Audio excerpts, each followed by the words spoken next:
Good evening, everyone. We're going to go ahead and call this meeting of the Gainesville Community Reinvestment Area Advisory Board to start on September 21st at 5:30. We do not have quorum at this time, so we're going to just go ahead and start as a work group and just to discuss some of the items that don't need action. So that first item that doesn't need action would be the chair's report. Mr. Pollitt isn't here today, and I do not have a report, so director's report. Yes, ma'am. We are starting at 5:38. Yeah, I'm sorry, 5:38. Good evening, everyone. Sarah Vidal. Good to see you all. So my director's report is pretty short, but what I wanted to do was just express our sincere gratitude for those of you who have served since the beginning of our transition to a city department as the CRA. It has been an interesting transition. We've had to make a lot of tough decisions and priorities, and I think about half of you are rolling off the board. So I wanted to thank you for your service. It really means a lot to have, excuse me, it really means a lot to have people like you who are really invested in the district and who really care about the projects that we do to serve our community. So I wanted to thank you, and as a very small token of our appreciation, we have certificates for each one of you that I think Trisha will be passing out, but I just, excuse me, wanted to officially say thank you. And for those of you who are continuing to serve on the board and are applying, thank you for sticking with us. I think there's a lot of great work to be done. So with that, I will turn it over to Trisha, and I think she has those certificates to pass out.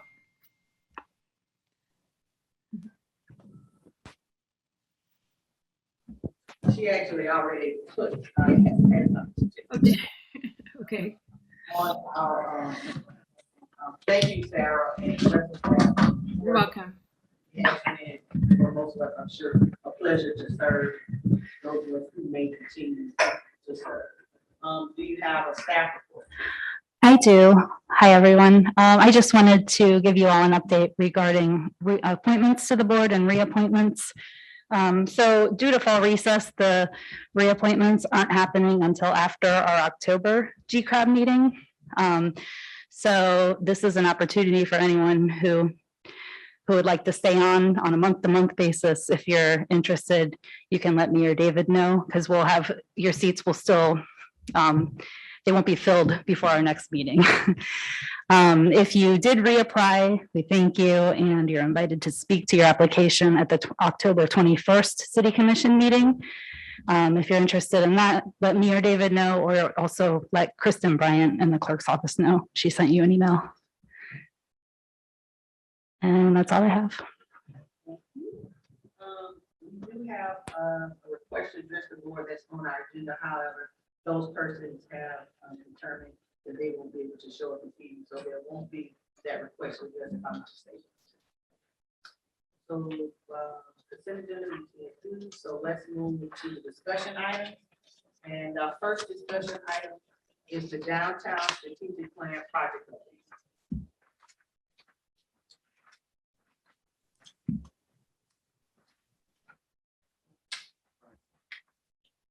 Okay, let's set up for it.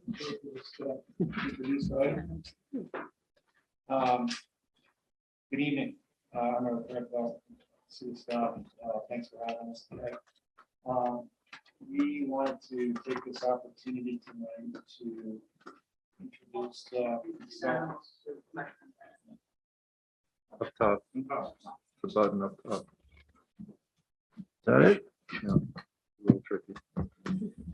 Okay, I think that's it. I think Green light. Yep, I got it. Sorry about that. My name is Eric Bredfeld, and I do economic development work for the city.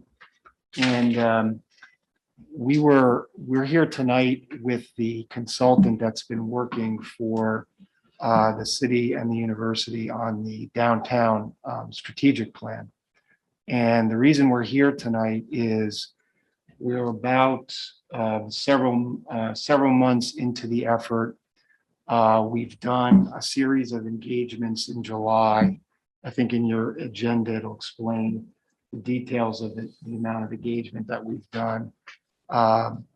And several months ago, the board asked that we bring the consultant to you to have the board be, in essence, a stakeholder.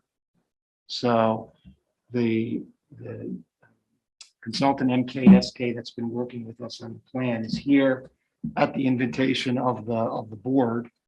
And they want to review the presentation that they've been giving to the various stakeholder groups and then see what type of input the board may have on where the plan is. So they're on the line today, and then they'll make the presentation. I know that several of the board members individually have already been engaged because they participated in the engagement as individuals, but this is the opportunity for the board really to be a stakeholder, to hear the presentation, which is not that long, and then to provide any feedback at this point.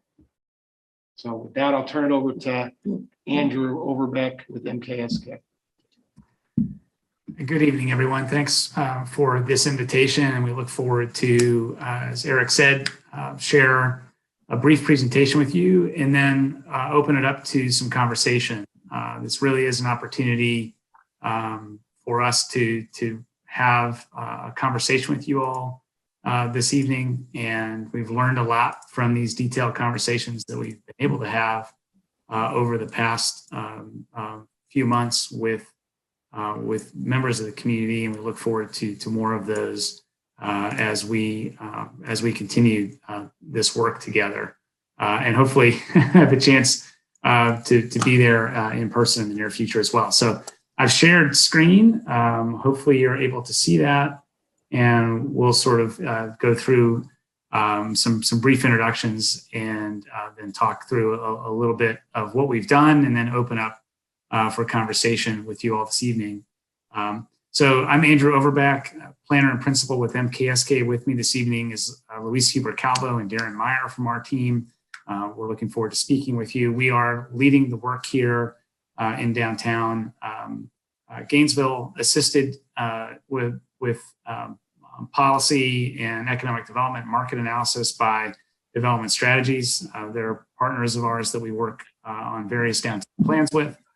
And then also locally EDA there in Gainesville, providing some planning support as well as infrastructure information about downtown. So working with Clay and Stephanie and their team closely as well through this work. It's been great to have them on board as well. We are sort of nearing the end of our first task. We've been reviewing community assets and opportunities and taking the opportunity to do community engagement. We have one last item to take care of, and that is to do a community workshop. And we're in the planning stages for that. We had to take a bit of a pause due to COVID here this fall, but we've got some plans in the works that hopefully we can carry out here in the next couple weeks and have that community workshop to allow us to move forward. But we'll begin to start to think about a framework for downtown based on the community feedback that we received in the next couple months, moving into the spring with our final planning work into sort of early summer with a final plan. But know through this process there'll be multiple chances to engage with this group and others at each of the subsequent two tasks that follow this one. So we'll be back at the sort of recap of community engagement and direction that's sending us in here, hopefully in the next couple months to continue on this plan for downtown. Our approach, and one of the things that we really want to learn about is what are the local strengths, what are the local assets, what can we build on? What does the foundation for growth look like in in Gainesville, and how can we make a public realm a downtown that is for people and really for every member of the community. And I think that's been something that's been a key part of our conversation and discussions throughout the work thus far. We're building from work that's been done. So we've looked at a lot of different plans, but we're really keyed in on sort of testing some of these ideas that were in the city's strategic plan, Vision 2035. A lot of different things here that I think are coming up in all of our stakeholder conversations about a variety of types of residential points, the desire for successful locally owned businesses in downtown, to have a thriving center to your city, ensure that there's equitable development and that the connections and transitions between downtown and the surrounding neighborhoods are treated with respect. Make sure that there's well-designed, safe places for the community to gather, and have that diverse mix of businesses that really should be in a thriving downtown. So this is a good starting point, and it's certainly one that has been echoed by a lot of the comments and conversations we've had to this point. A couple of things as we've started to do our analysis for this project, looking at a couple of different parts of downtown. So, the downtown area does, in a lot of people's minds, start to get into the neighborhoods around downtown. So we want to be cognizant of places like Pleasant Street, Duck Pond, Porter's, Spring Hill, the connections across to the university. So really thinking both east and west, and also down to Depot Park and some of those other thresholds to the downtown area.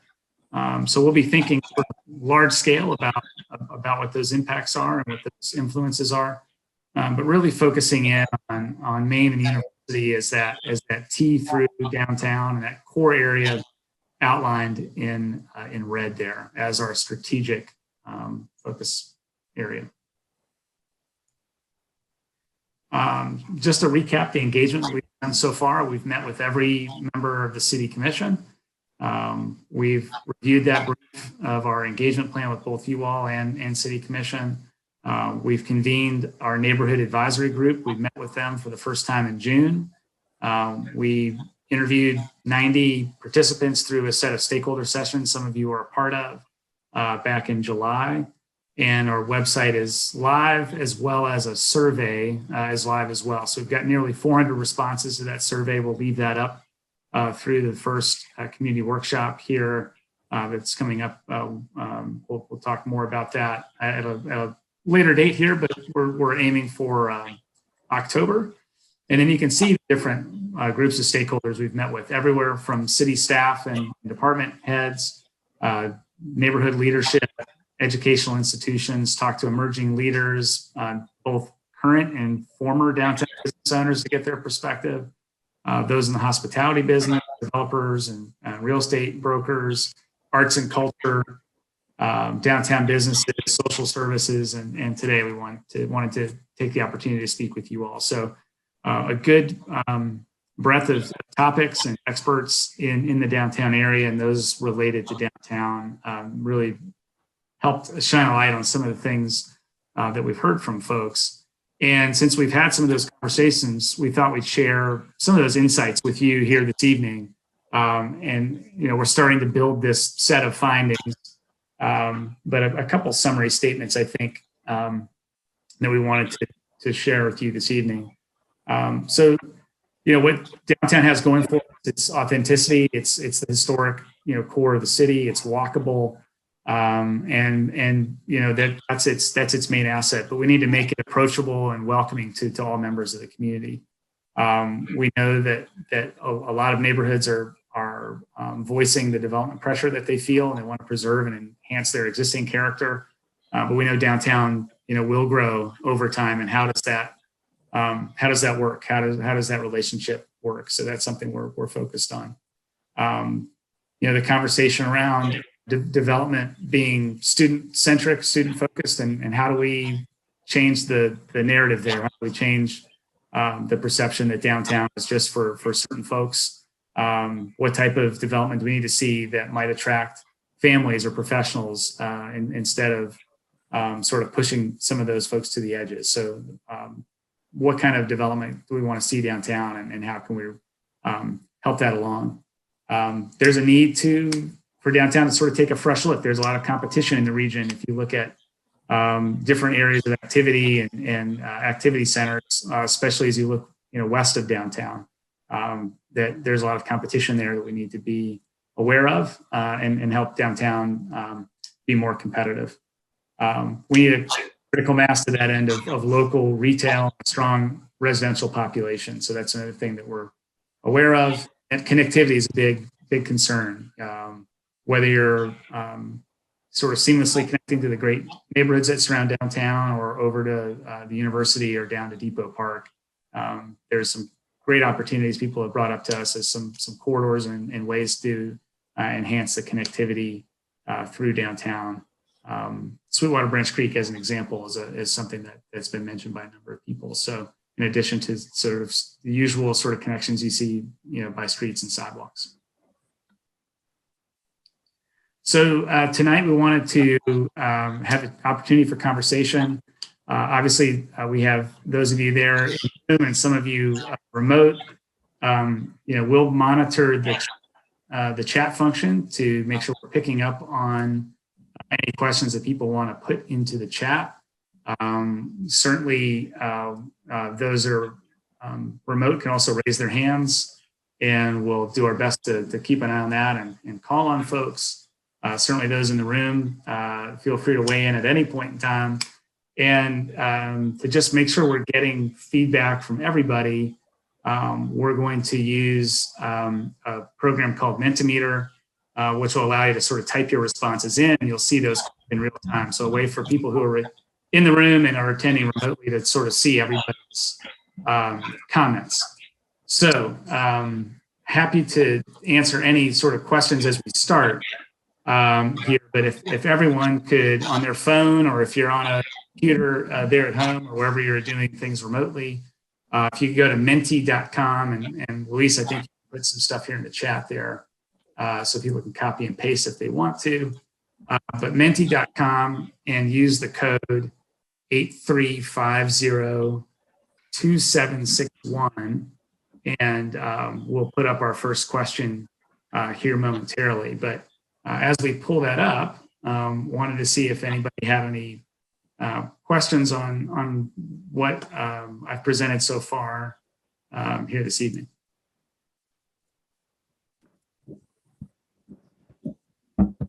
Hello. All right. Does any of our board members have a question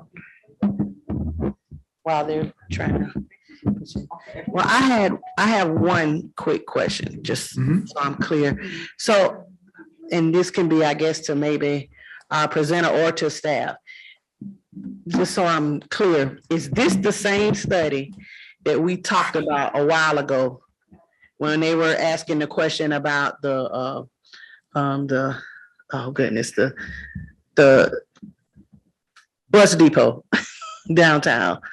The Rosa Parks Station. That was Power District, I think. Oh, that was just the Power District when they would call your property. Okay, I just want to make sure I get confused. Okay, thank you. Anybody else had a question? And what kind of Number 5. on the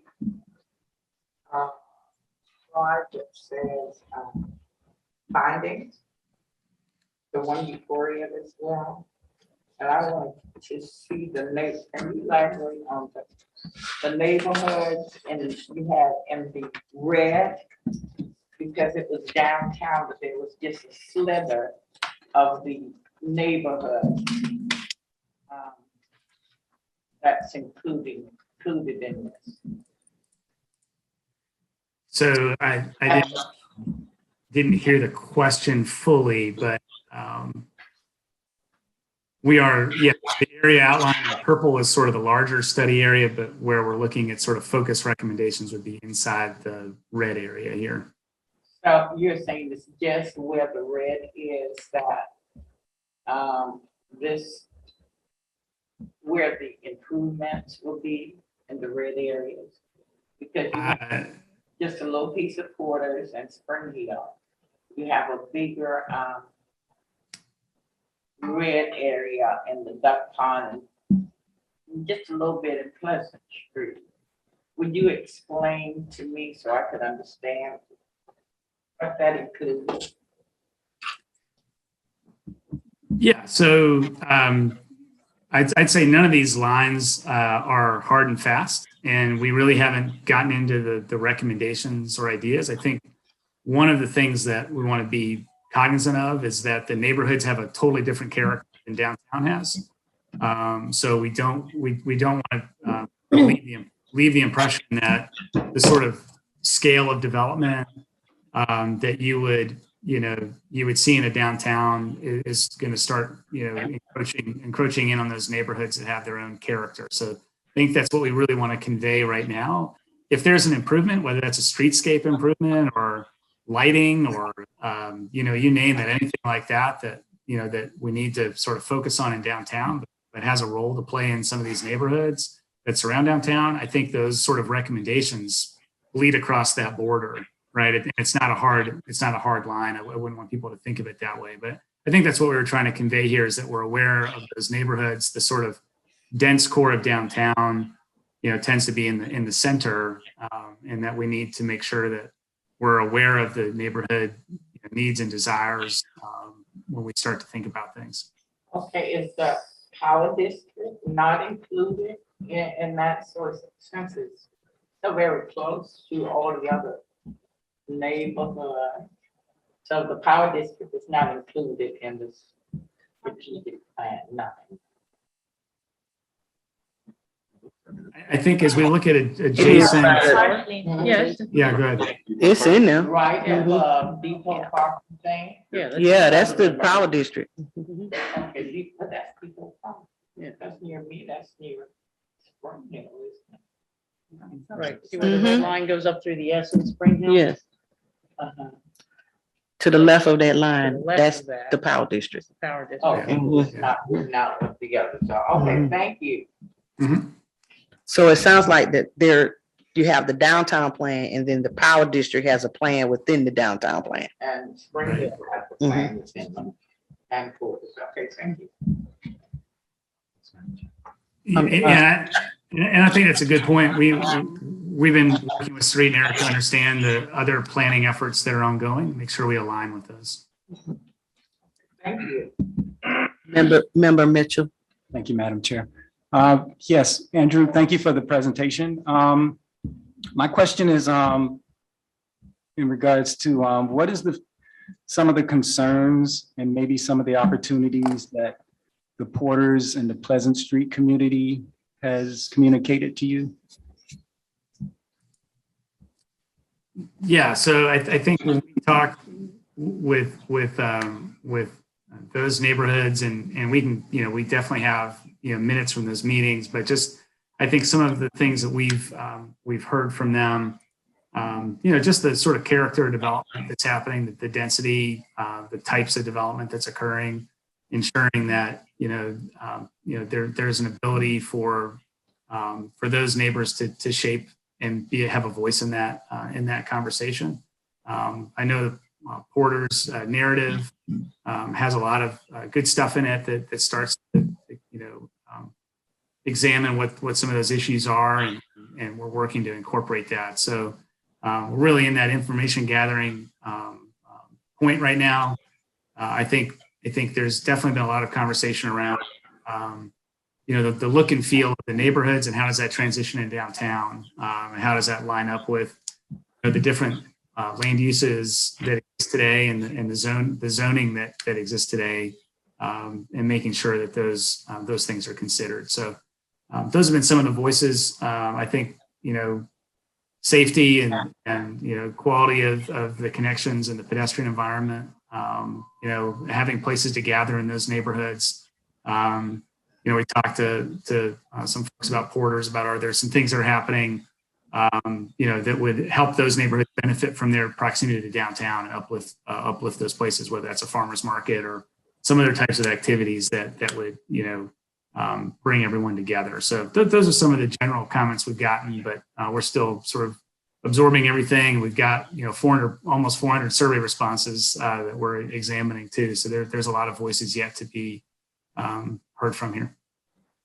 Thank you. One thing I might want to mention is that on our last meeting, we were talking about monies that were being used to help people with historic upgrades. And so I think this is a fine way to connect that and incentivize that effort to pull those monies towards preserving historic buildings in those areas. Mhm. Any other board member have a comment or question? Madam Chair. At the last meeting, I remember that. So those dollars that Jason was talking about, would that include like the Cotton Club area? I know we're close to it. Would monies be available for the Cotton Club?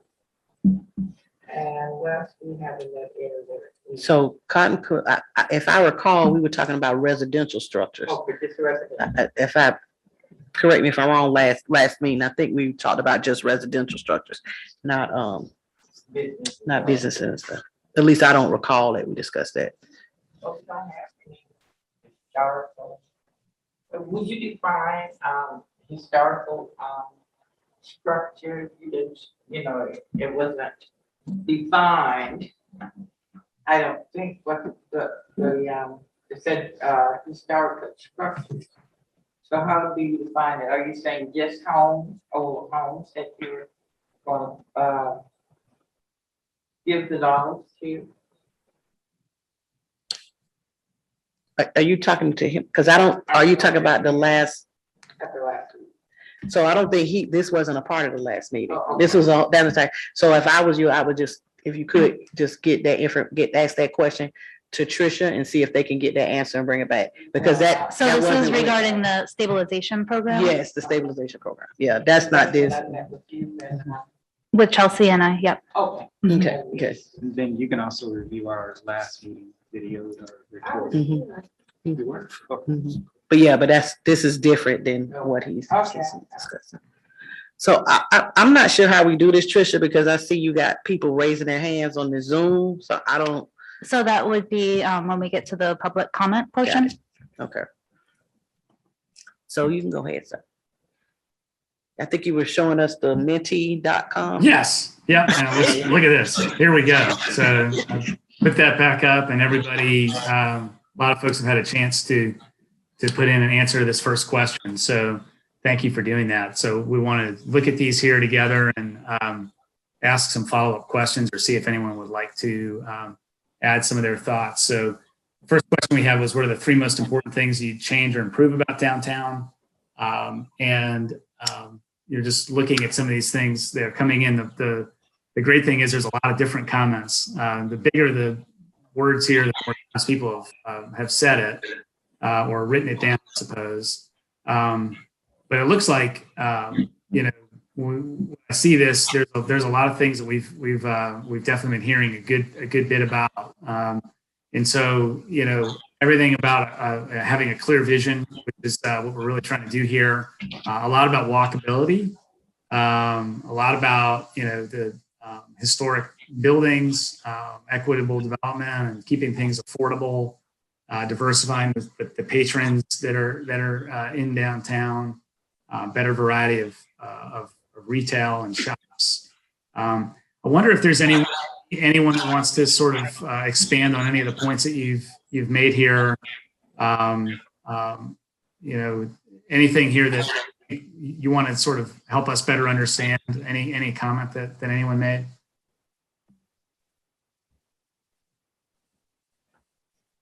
I think housing is one of the top priorities in my neighborhood or in East Gainesville, all over town for local folk. Housing is the biggest obstacle that we're having in neighborhoods.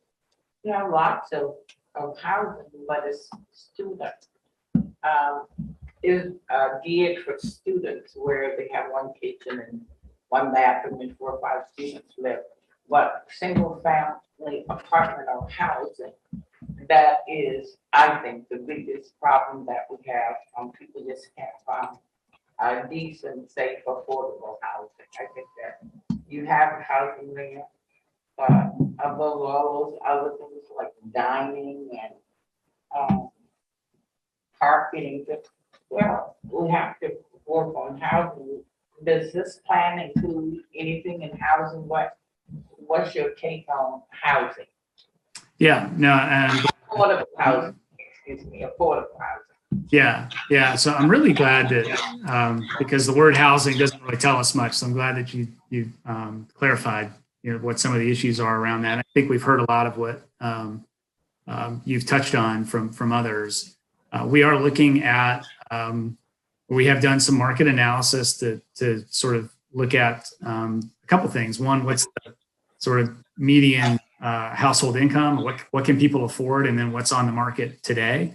But also looking at the supply of housing, and do we have the right types of housing for both the price point, but also the type of person that typically is interested in living downtown. So those are things that we want to be cognizant of. I think you've touched on a lot of the more dense housing tends to be more geared towards students. And how do we come up with a way to address housing needs and have them address the needs that the local residents have.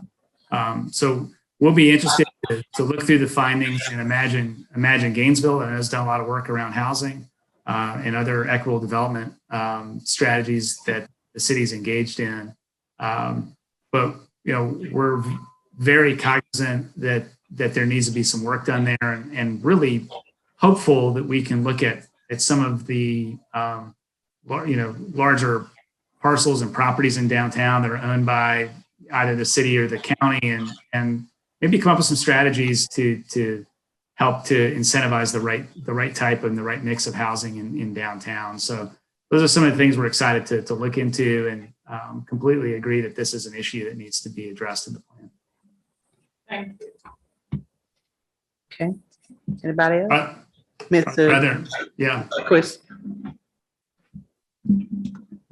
Yeah, good evening. I had a question. You talked about walkability as something that's come up a lot in your conversations, and I think you talked about that. It's both a strength that we have downtown, but there are also some challenges. So could you talk about those strengths and those challenges more specifically? Yeah, I think, when you look at a downtown, especially, the sort of historic core, you've got some walkable blocks. They're smaller blocks. They're very walkable. You've got, some streets that have good storefronts, good sort of, whether they're, vacant or filled right now is another story, right? But those are the attributes in your downtown that work. I think the things that people have expressed to us that aren't working well, in some cases, the sidewalks are very narrow. The lighting is poor. Sometimes you're walking, across, vacant blocks or places where you've got surface parking. And, we find in most all the cities we work in, people are more willing to take the walk if it's an interesting walk. There's things going on, if there's activity, where it gets a little bit, the perception of danger goes up, and the sort of feeling that something's walkable or not walkable. If you're walking past vacant storefronts, vacant lots, surface parking lots, that's when you've got challenges. And I think well documented in work that the city's done and data that we've gathered is just also safety from the standpoint of conflicts between pedestrians and vehicles and bicyclists and vehicles within downtown and sort of through downtown that we need to be aware of and be addressing the safety issues. So I think those are some of the things that are both strengths and weaknesses we need to address. Does that resonate with your thoughts and feelings? Yeah, you talked a little bit about the lack of connection between the university and downtown. So maybe you could expand on that. Yeah, I think again, it's closing that distance and ensuring that there's enough sort of continuous activity between the university and downtown. I think there's still some development blocks that haven't filled in yet. So I think that's one piece. Is the sidewalk infrastructure, the crosswalks, other things that come with a complete street. Are we seeing that on one street, or we need to see it on a couple more streets? So I know university is one that we've been talking about, improving the safety along. And so that's one that I think we'll be looking at as well. Thank you. Okay, let's, for the sake of time, let's let him move through this menti.com, through his slide presentation so we can, and then I'll open it back up to. Yeah, so we've got another question here about what are some opportunities that this plan should address. So as we think about the future, what are the needs and opportunities? What are maybe some specific ideas you have that we should be thinking about?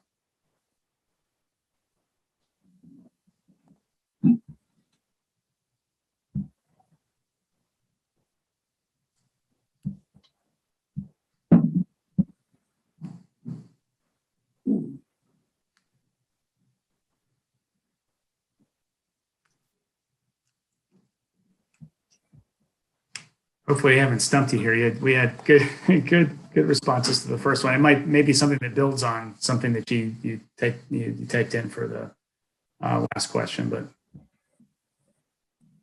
where are some places of focus or specific needs that we need to address?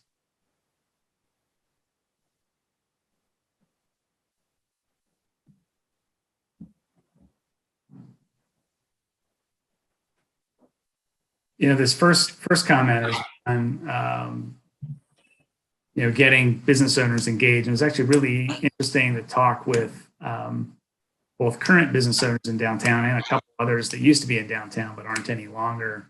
And I think as we look at sort of the downtown environment, what are ways that I agree engage business owners and make sure that there's a vision for downtown that they buy into as well, which I think will be really critical. That's where we see downtowns be very effective, when there's that sort of buy-in across, both the public side from the city's perspective, but also the private business owners that share in that vision. So we're learning a lot there. Definitely heard a lot about sort of issues with homelessness and safety and things that people have talked a lot about. So that's it's good to understand that here too. Any points here that someone's made they wanted to elaborate on?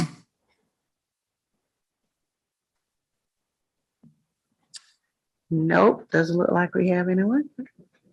Okay.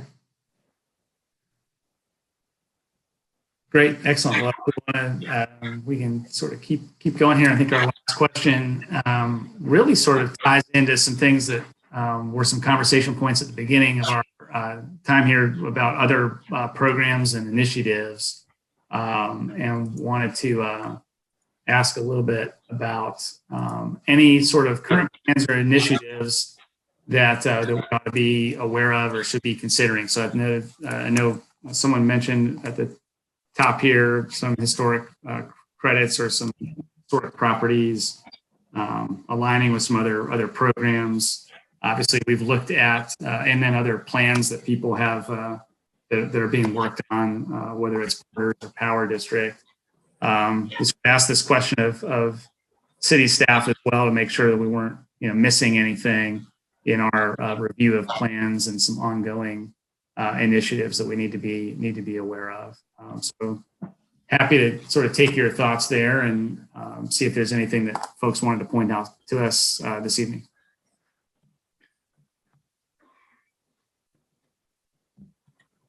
Power district, clearly. Member Blunt? Say that again? No, one of our members raised their hand, so Member Blunt. Okay. Thank you. I know that some residents of this area want to come before this board again soon. Decided to hold off just recently because it looks like so many things that are going to remix and resell in city government. So we want to. You mentioned some of the things they would talk about. They like to create. They're mainly concerned with the density and height. buildings plan and the pattern of development for that area, and to adjust it for the only buildings. Especially, you know, it demonstrates this to the main power district. Demonstrates some of their concerns. They had a name in the name. Felt kind of like the natives of the Western Hemisphere of Columbus a lot. They don't know what's next, and who pays attention to what the Africans want. But they have done back to assume what the neighborhood could and should look like. In fact, they planned out some 20 years ago here in this very room, drawing on aerial photos of the neighborhood. Anyone else on this particular thing? Okay.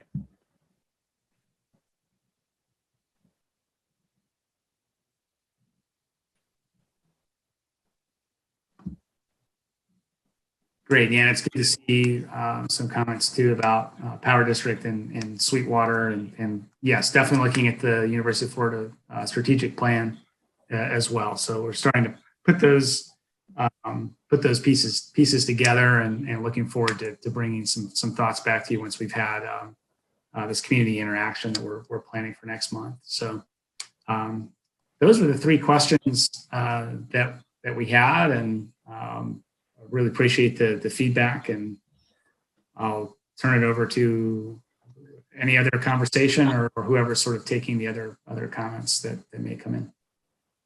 We do have one member of the public with their hand up. Okay. On Zoom.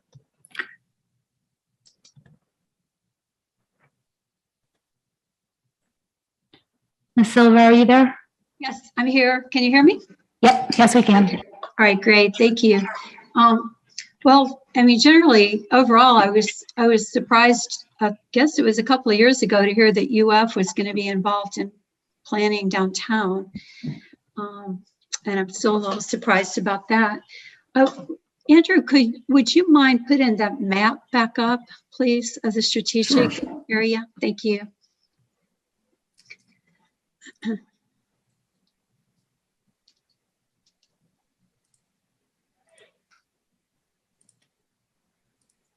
I'm not seeing it. There you go. Yeah, there you go. Should be up now. All right, thank you. I looked at the zoning map, and the outline, that's the dotted line of the strategic plan focus area, is the same as what is called DT, downtown zoning. And so, except for there's a triangle down here in the lower left corner, that is purely industrial zoning. And I don't understand why that is anywhere in the downtown planning. The community has never had a conversation about that area. It's a big brownfield area, and as is a lot of the other property around Depot Park. And so I'm just curious why that is in the strategic plan focus area. And because it's not zoned downtown, and it's not really part of downtown. And also beside Porter's, just to the right of Porter's, up to Main Street, there, that also is not zoned downtown. And there was some conversation about South Main in 2014. There was a lot of community input about how it was going to develop as South Main and Depot Avenue were being reconstructed. But that there was a lot of public input for that, but it kind of fizzled. And before that, there was a beautiful plan for the Power District from 2013. I mean, it's absolutely astonishingly wonderful, with a lot of public input. And so I'd be curious to know, that's another question, is if y'all have looked at that, because to me, it's a model of incremental development, of maintaining the uniqueness of an area, of reuse of existing buildings, of green spaces, of distributed ownership, small scale owners and buyers and businesses and homeowners and so forth. And that's been taken over by Colliers International, which only has plans just to sell all the city properties that can to the biggest buyers, which would obliterate all of the careful and wonderful planning that went into the 2013 plan. So those are just some of my questions. Why is the industrial triangle in your strategic plan focus area? I guess basically, why is UF involved in this? And what about the little area of South Main that is not zoned downtown? And at Pleasant Street, I will say we have been trying for years to get a part of our area of Pleasant Street out of downtown zoning for worry about what could happen, given what's allowed in downtown zoning is the most intense and the densest buildings. So far, so good. Just, small houses are being built in that area, but not to say that somebody couldn't come in and put any kind of business in there up to 3 stories tall. At least we have that limit in the historic district. But so that's another observation about the downtown zoning and the strategic plan focus area. So I guess those are one more point is that, I don't know who sees downtown as in competition with Celebration Point, except for, I know one city commissioner who thinks downtown is ugly and dirty and that it has to compete with Celebration Point, Butler Plaza, but they're different things altogether. The beauty of downtown is that it's not chain retail and big, ugly concrete structures. So, I don't see that point as being valid in the reassessment of how downtown should go forward. Thank you. Thank you, Ms. Yeah, I think, Eric, I'd like to point to you on a couple of those, but I think on that last point, it's not so much that we think downtown should be more like Celebration Point at all. It's just recognition that that's where a lot of people are going. And they're going there for things that they could have in downtown. We want more dining, eateries, some of the things were mentioned in the answer to the first question. We have to look at where those folks are going today. And so, I would argue that downtown is the authentic core of the city. It is authentic and it's something that should be celebrated. So really more to point out that there are other centers of activity that people are choosing over downtown from that perspective. But first and foremost, it needs to be a place that people live, and it's got to integrate well and be seamlessly connected with the neighborhoods. And I think I'll let Eric speak to this, but I wouldn't conflate a zoning district with, anything inside this red area necessarily means a change in zoning. We're not even close to that yet in terms of thinking about, any sort of plan recommendations. We're sort of in that listening stage at the moment. So Eric, I'll let you address the other questions that you had.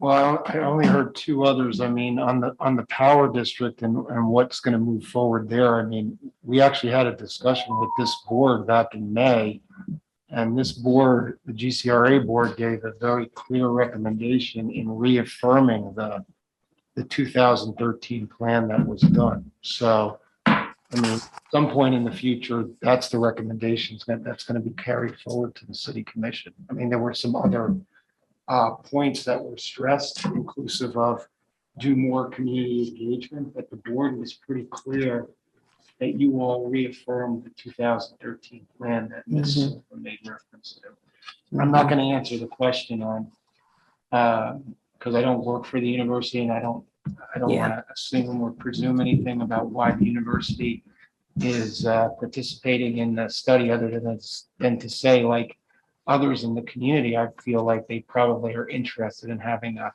viable and vibrant urban downtown. That's all I have to say. Thank you. Thank you. All right. So any other board members have any other comments on this? Because if not, we want to thank our consultants for coming. We want this, there's no action that needed to be taken. So they'll be coming back They'll be coming back. So we want to keep I'm gonna open up a couple of more board members, but we're gonna keep it brief because it's almost 6:30 and we have to hear the 8th and Waldo presentation. So we can move on, okay? So Member Mitchell. Yes, thank you. Andrew, I think I remember seeing in the presentation where we wanted downtown to be mixed and inclusive. It seems like a lot of effort has been towards filling the gap towards the college community. And I want to make sure that we're trying to maintain balance in connectivity. You know, we're talking about the other neighborhoods and accessibility and access to the things downtown. I know UF has money, influence, resources and all that maybe some of these other communities don't have, which may leverage them in terms of participation and input. But let's be sure to look out for the people that don't necessarily have all those things. And when we talk about preserving the identity of downtown and its being its authentic core, I think having the presence of the local community is vital in maintaining that. Because sometimes when the college community comes in and flood, the locals feel like they don't have the space, or they feel like that maybe not have the space, but they can share the space because of just the energy there is different. The vibe is different that maybe they don't necessarily want for their families. So let's just make sure that the accessibility is kind of balanced and that we're considering that the things that we're trying to improve don't kind of mess us up in terms of what we're trying to preserve. Thank you. Totally agree. Thank you, Member Blunt. Presentation talked about two issues that were kind of sort of linked until just recently.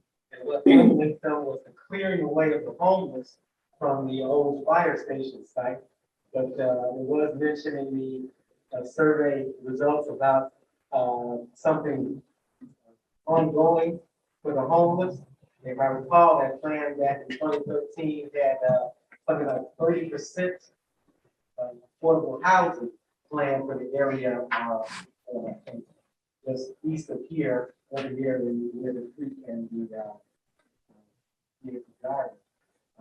Homeless at this point have been moved from the nights in and whatever, obviously not permanent solution.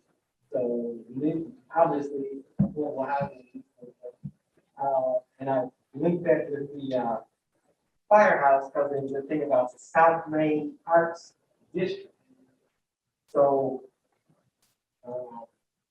that block, Soma Art Gallery, City Media Center, other sites, there are things that are there or have been there in the recent past that might like to come back. I think should be thought of repurposing of the fire station. Maybe Saw Collective would like to come back. Maybe the bookstore would like to come back. There's a lot of possibilities that should be considered, specifically on that block. Thank you. All right. Thank you very much. If we don't have anything else, we're gonna move on. Thank you. You're welcome. Thank you. Thank you. So just for housekeeping purposes, Tricia, at 5:11, we obtained quorum.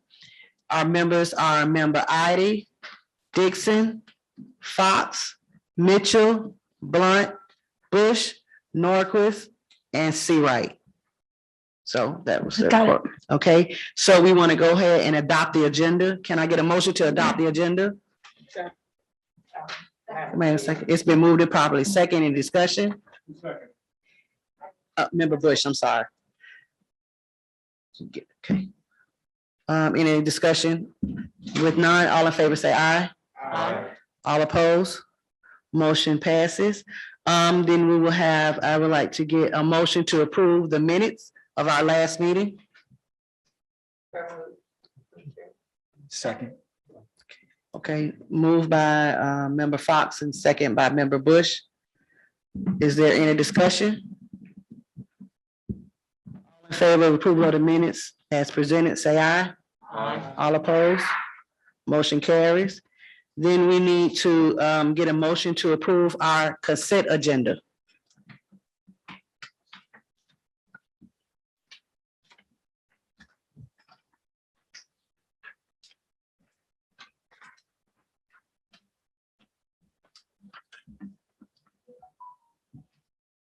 Number two, Mhm. I have a question on item number 3. There's property program. From staff, I want to clear. Okay, so first we need to make, it's an item, so we need to make a motion and then we can get a motion and we can go into discussion. So I'd like to get a motion to move the consent agenda.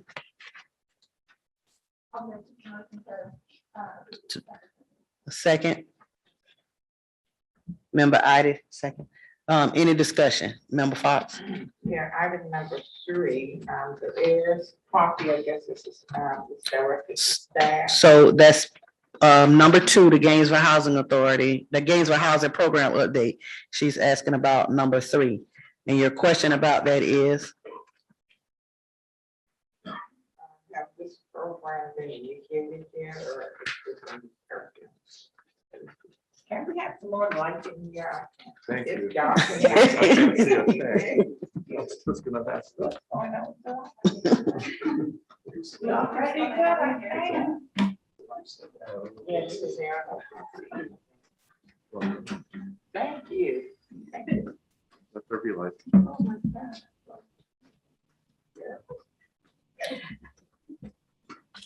So if I'm not mistaken, and Tricia or Sarah, you can speak to this, under the Gainesville Housing Program update, the question is, under number 3, the heirs property program. And it looks like this is just an update, Member Fox, and it has a ticket off. It says going live by September 30th. So is that still on track is what I think Ms. Fox's question is. Have there been discussion and the people that are involved with that could possibly benefit from there, have they been notified? So this is Sarah. Hi, That's a Sarah. great question. Hello. So the program is complete. We can accept applications. However, we're scheduling a training session. So we kind of talked about internally the need to kind of go over the program with people. So we are going about it in a couple different ways. We're going to do what's called, for lack of a better term, lunch and learn, where, virtually people can attend during their lunch hour, and we go over the different programs in that housing, in the area of housing, that update. So going over all of them that are ready to go live. But we also, we have a map of where these properties exist. And so we were talking about perhaps doing some direct mail to the neighborhoods with the majority of the heirs property issues, and or going different ways, like to community meetings and presenting there about the heirs property program. So we are very interested in your feedback, Ms. Fox. If you have places that we could come and do a presentation, or if you feel that there's a way that we can better get the word out, we are very open to your feedback. Thank you, because I think that would be a lot of people, the people who probably have the heirs property and the older citizens, they would know about this unless you wrote them a letter or one of us were to contact them. I don't think people would know about this program. So I'll talk with you, and perhaps we could come up with some way we could try to get it out. And you said you do have a list of all, right? You do have a list of all the women in the community? Yes, we do. We have a GIS map that shows us visually, but behind it is all the data of the addresses. Thank you. Thank you, sir. You're so welcome. Okay, any other questions with regards to any other thing under the consent agenda? We have a motion on the floor and it's been seconded.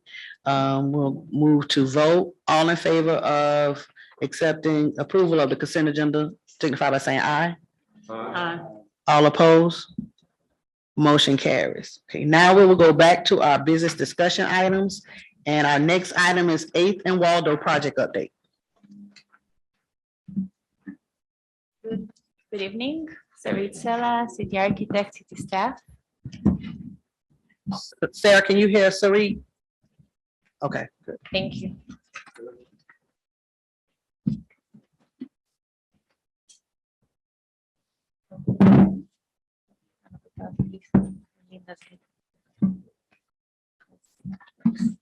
So this would be, okay. So good evening, everyone. Sarit Sela here to give you a quick project update. The project itself, 8th and Waldo, is located at the northwest corner of the intersection of Waldo Road and 8th Avenue. We look at about 36 acres that are city-owned, currently used for recreation and safety. A few Gainesville Fire Rescue amenities and Parks and Rec. And we also have a portion that is leased to the school board, which is the Citizen Field Stadium.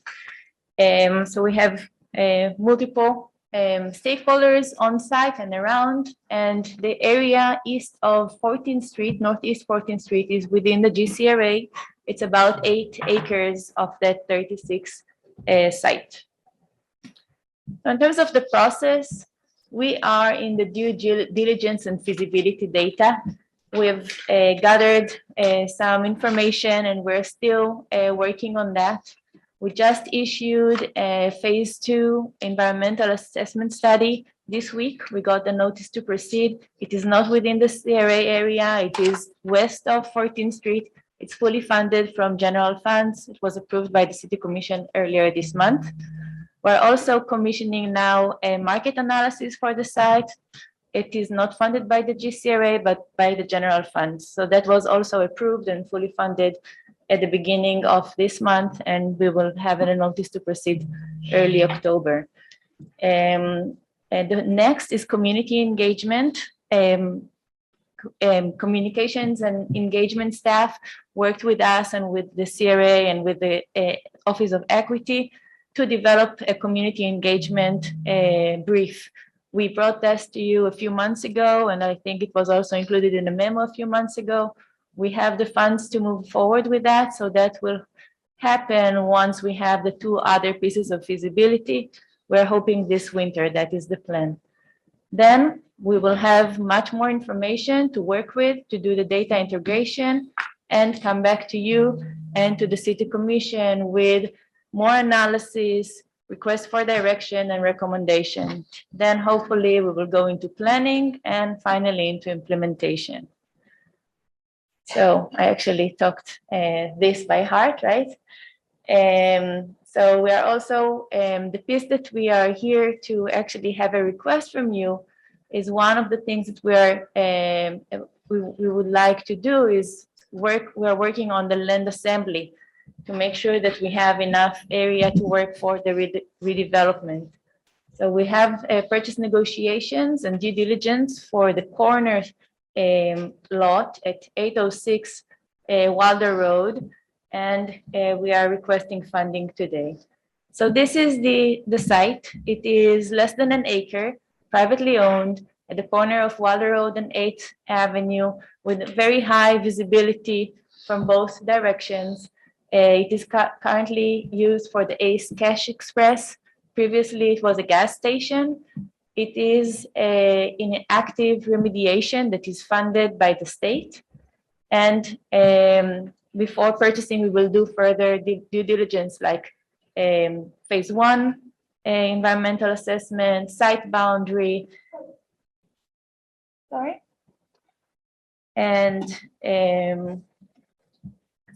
And that is what we are requesting today. So we're requesting some funds for the property appraisal, boundary survey, and the phase 1 environmental assessment, and then for the purchase itself. So your recommendation, if approved, will go to the city commission for final fund allocation. That's it. Okay. Okay, so I'm gonna ask the first question. So I get what all the recommendations are for. So if we were to approve the recommendations for the three, the property appraisal, the survey, the environmental assessment, and then purchase of that building, is that the fourth one, right? Yeah. Let's say we do all that, you got like, what are y'all doing on Northeast Waldo Road? Because I don't remember, and I may have missed a meeting. What is the plan? Because we're planning this, and I do recall that there was a time when there was an issue based upon the plan that Capers brought to us versus what the CRA board had been doing in our community engagement and some of the things that we wanted to see happen. So I may have missed a meeting in between there somewhere. Did we come to some type of agreement of what was going to be there? Or is this a partnership that you're gonna, because really we're still paying for this, the CRA is. So you understand what my question is? Sure. Okay, cool. Yeah. So we are still in the phase of going to the community. We want to have all of that information, feasibility information, to go with more answers to the community, to know what are the constraints, what are the things that can be done there, what can the market support. Once we have all of that, we will go out to the community and bring all of the different voices into more harmony, I would say. So in that sense, we would like to complete because of the strategic location of this corner, we would like to purchase it and to have more of redevelopment. It's a landmark corner, so we would like to complete that. That is the intent. Can I also have Yes. something? I mean, I think it was important when we talked about this last, that I know that the board wanted there to be some more engagement on this topic, with the community. And so I think what we said, what was important was that when we do engage, that we have some answers on some things. So like, we need to know whether we've got an environmental issue on Citizen Park and some of that area or not, because if we don't, that's great. It's in the clear, then we can do some more things with that property, either for development or accessory to the development. Also, the market feasibility, we want to do that because we want somebody to tell us what actually can work in terms of the numbers. What could be successful here in terms of a use and a type of business? And we want to be able to bring that out to the community as well, so that we can have an informed discussion. Because what we don't want to we don't want to necessarily go out to the community and not have some of those answers, because otherwise I fear that we'll disappoint the community if we can't actually do some of the things that the community anticipates being done out there. Okay. So that's the purpose. And those pieces, the environmental, the phase 2 that we talked about, and the market feasibility, the city commission has already provided the funding from the general fund. So we don't need any dollars from the GCRA. We're already pulling the trigger. And as far as the acquisition, I mean, my understanding and the way, the GCRA director is recommending approval of this, because I believe that there was funding in the reinvestment plan, I guess, that was written up in the agenda item that is supportive of doing some acquisition that would allow for the development of that entirety of the site, inclusive of the corner as well. Oh, this is so nice. So I'm just gonna start here, Bush, and go around. I'll just start and go around because everybody's got a hand up. Thank you, Madam Chair. My question is related to the funding aspect of it. And so in the fiscal note, it showed that it was to be taken from the Economic Development Fund that had roughly $800,000, just under $800,000. So this recommendation would package all 4 items, which totals about 218,000 from that funding source, correct? Correct. And then we would have a remainder of $577,000 in that fund. Are there any plans for where future development funding would come from?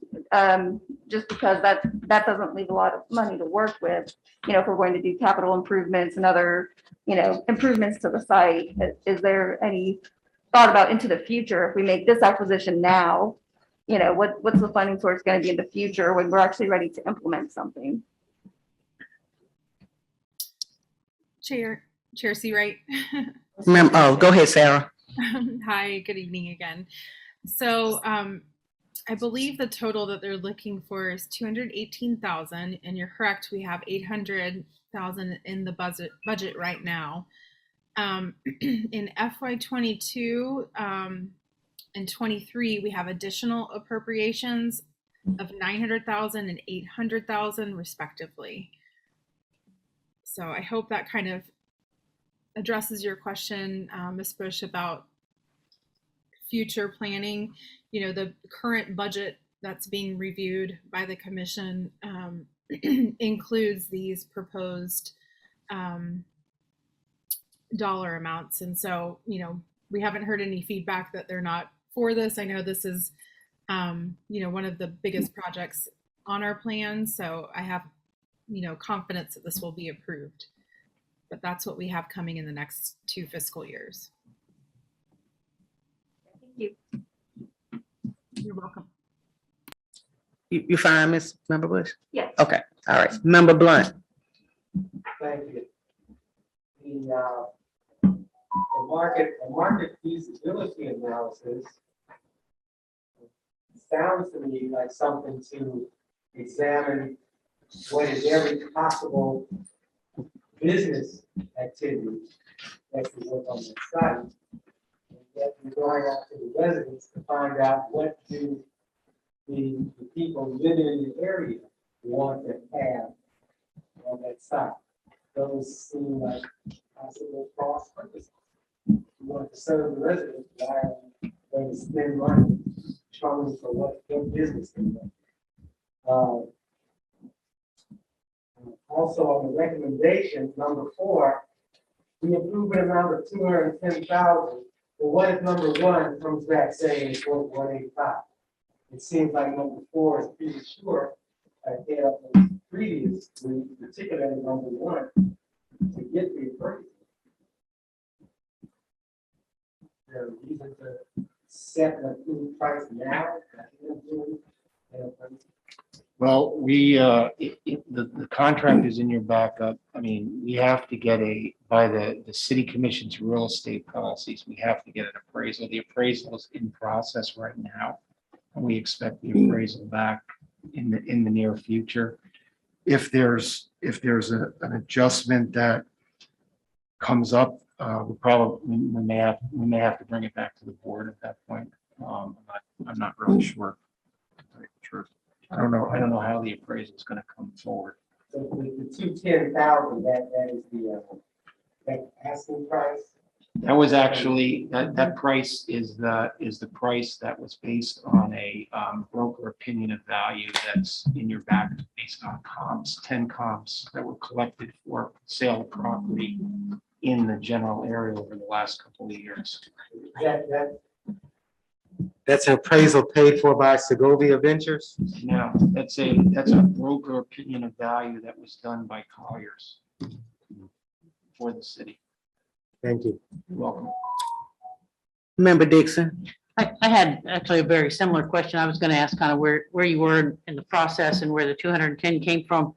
Would it be more appropriate to, if we approved an amount up to 210,000? That would be fine. That would save coming back.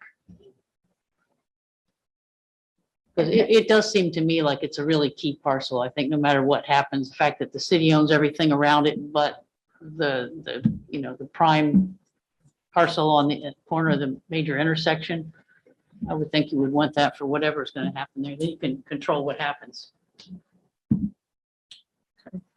Member Ida. I was just if there's a contamination problem, why are the private owners taking care of that?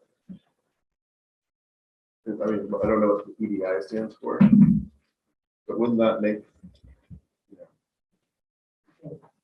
It's a state program Right. for remediation, so there is funding for taking care of that is it from contamination. the gas station, or I think it's from the previous gas station that right, was is there there. any way to like hold them accountable now, or like, is it And, just like, and oh, part that's- of part of the due diligence that we will do before purchasing is the phase one. So we have that information just from the same consultant working on the greater area. So she had already that knowledge just from the research that she's done, but it not specifically for the corners site. So we have just the title, but not the information detailed.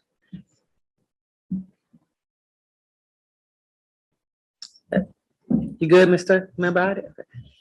Anybody, Member Bush, or you? Yeah, Go, I'm go ahead, sorry, I just had one more follow-up. go ahead. One more follow-up question on the funding. Maybe Sarah could answer it.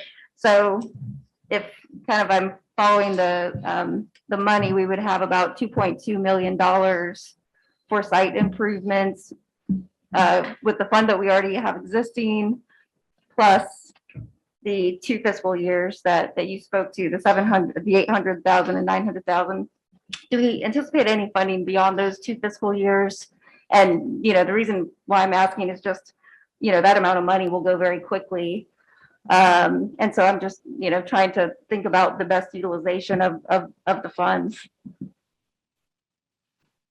Absolutely. I mean, I believe this is one of the biggest priorities of our consolidated plan. So I can't imagine that future boards wouldn't be behind future appropriations in order to make it happen.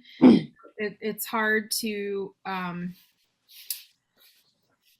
you know, when people see sometimes those big dollar amounts and we're so early on in, you know, kind of figuring out a way forward here.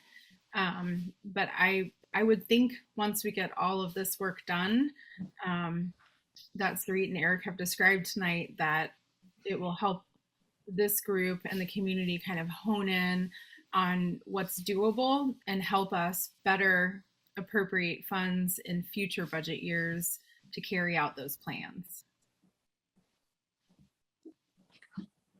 Okay, thank you. You're welcome. Member Dixon? I guess kind of following up on that, isn't part of the city's thinking, because really only maybe a third or less than a half of the property is even eligible for GCRA money. So isn't some of the thinking that the big idea project, whatever that ends up being, would also maybe get funding from Wild Spaces Public Places or from general fund, like they've funded these studies so far? So it would be the GCRA money would be leveraged against other sources. Correct. To do a big project, right? Correct. Yes. And different partnerships and. Yeah, just as a reminder on the visual there, the area that's in blue is in the GCRA, so it's a smaller portion than the entire portion, and we are starting to drill down on some of the alternative funding sources that would be outside of GCRA funding for the entirety. Okay, Member Blunt? For the, back to the environmental, do we know at this moment if there are old tanks still in the ground on this site? I don't think we do know at this point. There is some material in the back that actually has a visual of what was there, but I don't know if they still exist or not.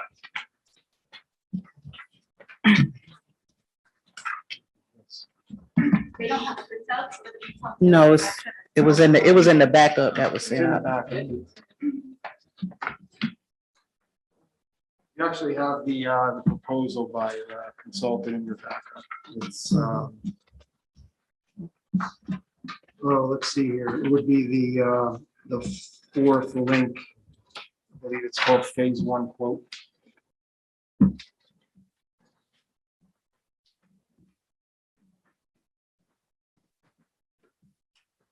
It says here that the property previously contained former Little Champ gas station. During the research conducted in March 2021, there was petroleum contamination present and the site was in active remediation.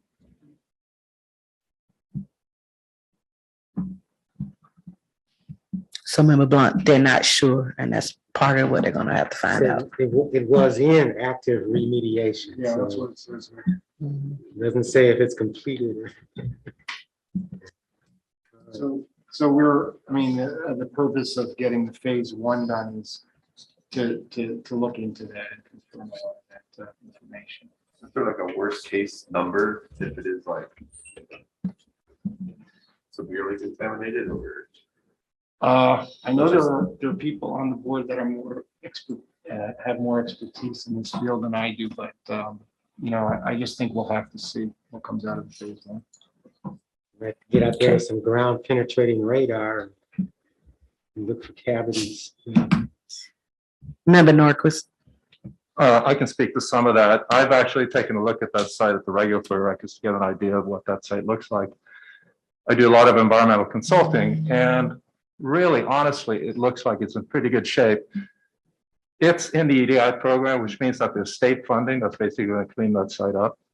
So to me, regardless of what's there, the state is going to be responsible for cleaning it up. So I wouldn't envision that the city's taking on liability related to cleaning up the contamination that may be out there. So that's one thing. So I wasn't overly concerned about the condition of the site, especially because it's in a state program.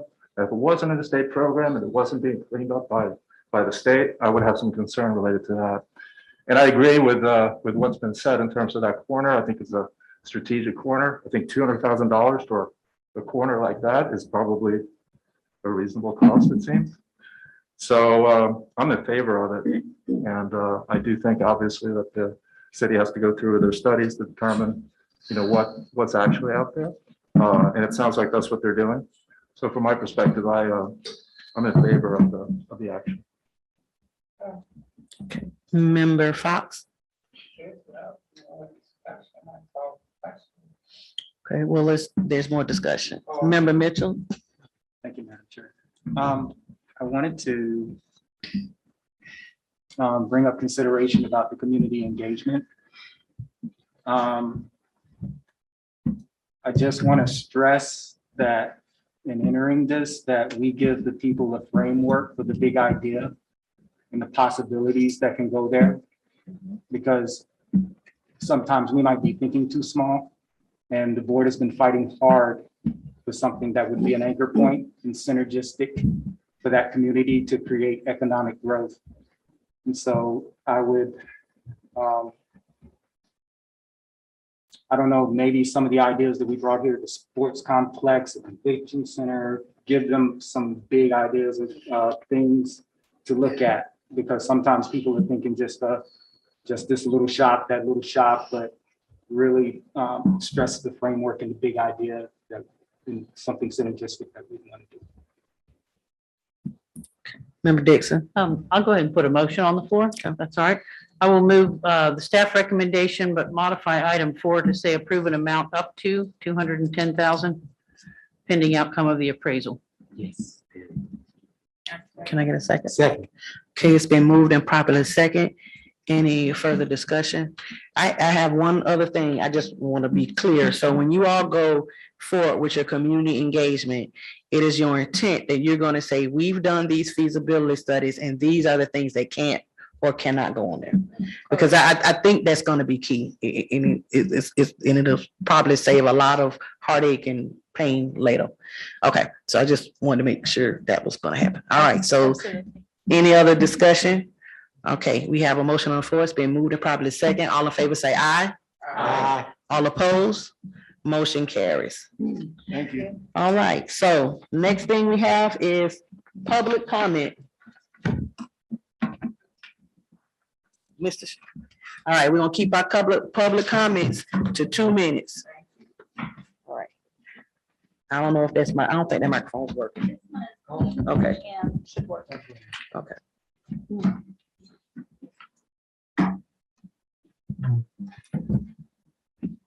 Mr. Shepherd. My name is Alan Shepherd, and my comment is that I have a vision on this property also. And I see that nobody's contacting me about my visions moving forward with other city happenings, and I think that's a shame because I've $190 million. Let's go. That it's going to take vamp this. I think this property is a lot more worth than what you're saying. And the people who are backing my infrastructure will take and like to be in on this discussion also. And like again, I haven't heard anybody contacting me about my ideals for the city. I'm running for mayor of the city of Gainesville. I've been running for city commission and county commission for years, for 12 years. And not once anybody come to me and ask me about my ideals. And what money I got that I can back any of these infrastructure ideals. This here, what I also want to talk about is the Woodland apartments back there. Where's the money for that? The downgrading of that place is shameful that we even got a city housing complex building over there. And the shape of that is shameful that our city would allow the building to run in that condition. You talk about the infrastructure of people taking, putting into this in that neighborhood. I don't see where you're gonna get any money from these people because I don't see any money in that area. There are little poor people like myself that are living in that area that some live on fixed incomes. So I don't see where that, I didn't hear you verb out what this land is gonna be used for. Is it gonna be used for apartments, motels, or what? I didn't hear anything about that.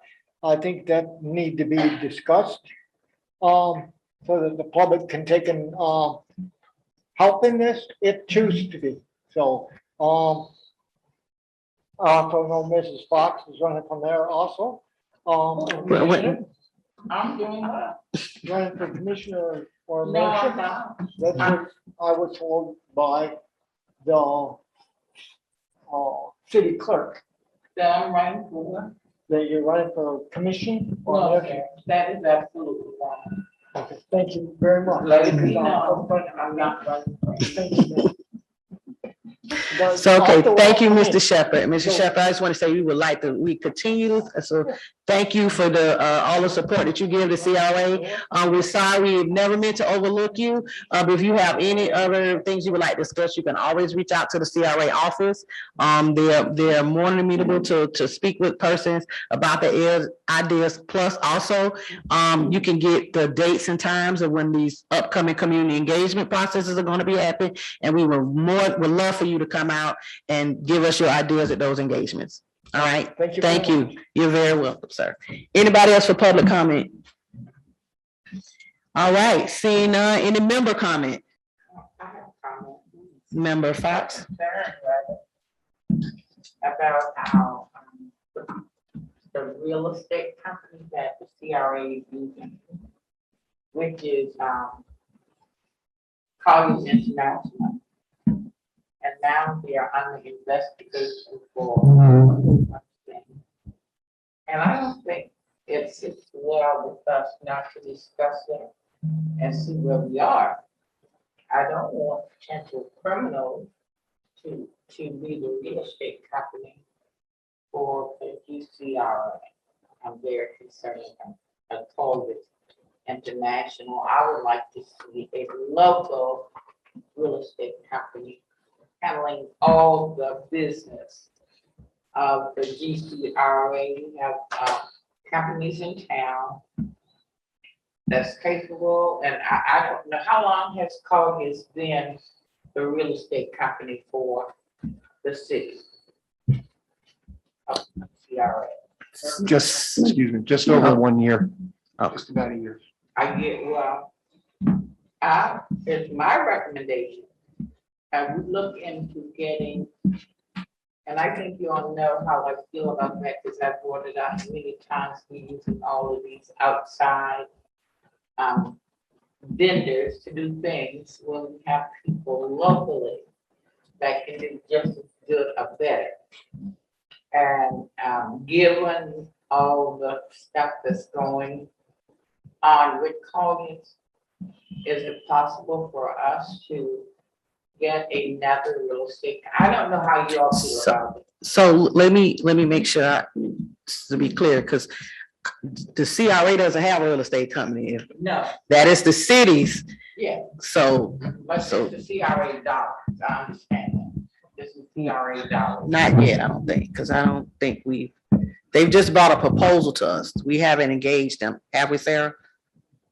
Like, Good we're not evening. there. So the Colliers International Okay. contract is through the city manager's office and it's managed by the Caper department.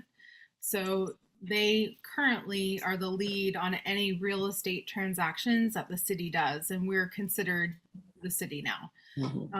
And so we don't have a choice in that. We don't manage the contract. I understand your concerns. Those need to be brought up in a different venue where you can have those discussions with the city manager. But as far as I know, they are representing us on this deal to purchase this parcel of property, and I don't think that we have a choice in it at this point. And I assume that the total that they're asking for includes the commission. I don't know if you know how the contract's set up, but maybe Eric, you can shed some light on that. Okay, so you're saying that we probably, our land in the house, we still have it. This should be addressed at city commission meeting, is what you're saying? You could, or you could request an appointment. I want to, with all the commissioners present, to see where we are. But I don't think we should, and I will tell them, I don't think we should continue with them. They've only been with us a year. And I'm just concerned when we bring outside people in to do business with us in the city, when we have local people that with the same type of expertise. That's my concern, but I will, thank you for letting me know, but I will address it at the next city commission meeting. Thank you. I think, Thank you so much. is this on the same thing? Khalid? Actually, yeah. Okay, go ahead.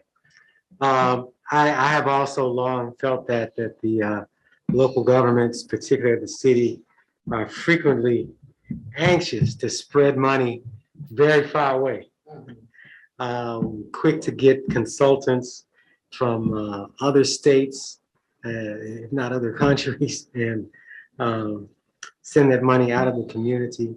And we are an advisory board.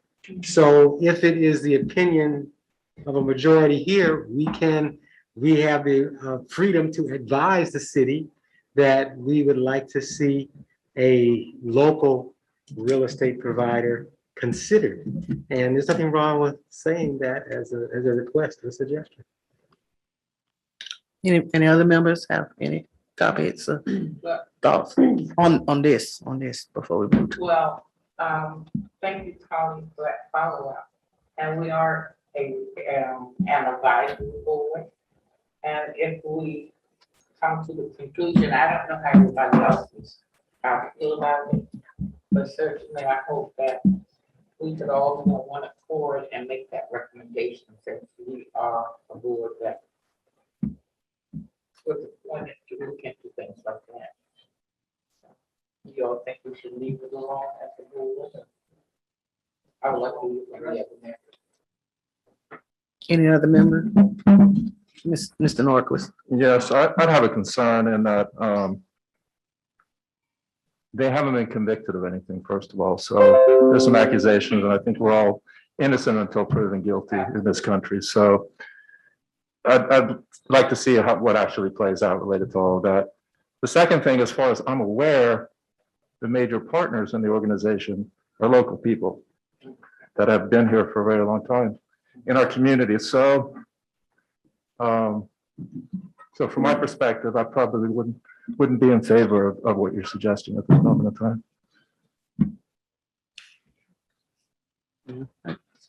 And Dixon. Jay, you said exactly what I was thinking, those 2 points exactly.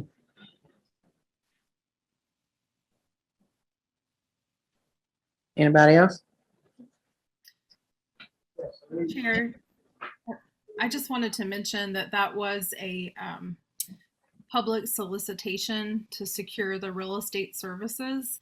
And it's because the dollar value of the contract exceeds the bid limit. And so it wouldn't be as simple as choosing another firm. You know, the city would need to go back out with a solicitation, you know, to replace them. So I just kind of wanted you to understand what the process would be, you know, that it's not as easy as just choosing someone. Because of our procurement policies, it would require a resolicitation. Thank you. You're welcome. So my comments are, I feel a little bit on both sides. I do want to see us do work with more local.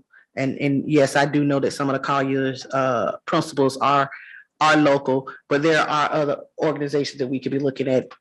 But that's the city's call. That wasn't something that we directly did. But I also do agree that it hasn't played out. We don't know what has happened, what's going to happen, you know, and I do definitely believe in innocent until proven guilty of whatever.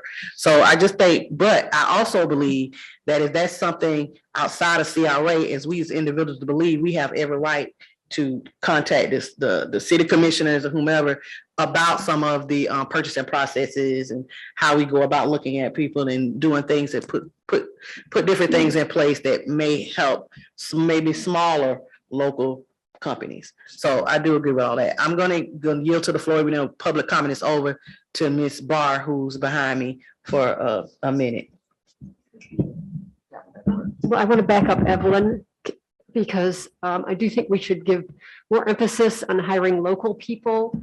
And when it goes out to bid again, I've never used this firm because it's a commercial firm, but Howard Freeman, they are here for a long time. They contribute to the community. They're involved with Stop Children's Cancer. They give back, whereas an international firm does not give back to us. And I do believe in using local people. And in terms of diversity, I believe they're a minority religion, Jewish. And I think we need to expand our options and look beyond Colliers International next time it goes out to bid. Any other member comment? Oh, I'm sorry, Ms. Well, Dixon. Just one more thought on that, and I don't know, you know, if this is possible. It's really city business, but I'm wondering now if it's possible the city could put out a solicitation on the street, and you can always, maybe, I would think they could always have, you know, more than one vendor on the list. So they could have 2 or 3 real estate companies that they could turn to give different work to. And that might be a way to kind of spread that work and then also have a backup in case somebody has to drop out. Duly noted. I see Sarah writing. Thank you. Any other on that? Any other? Go ahead, Sarah. Well, I was just going to add that this was the desired way to handle real estate in the city from current management.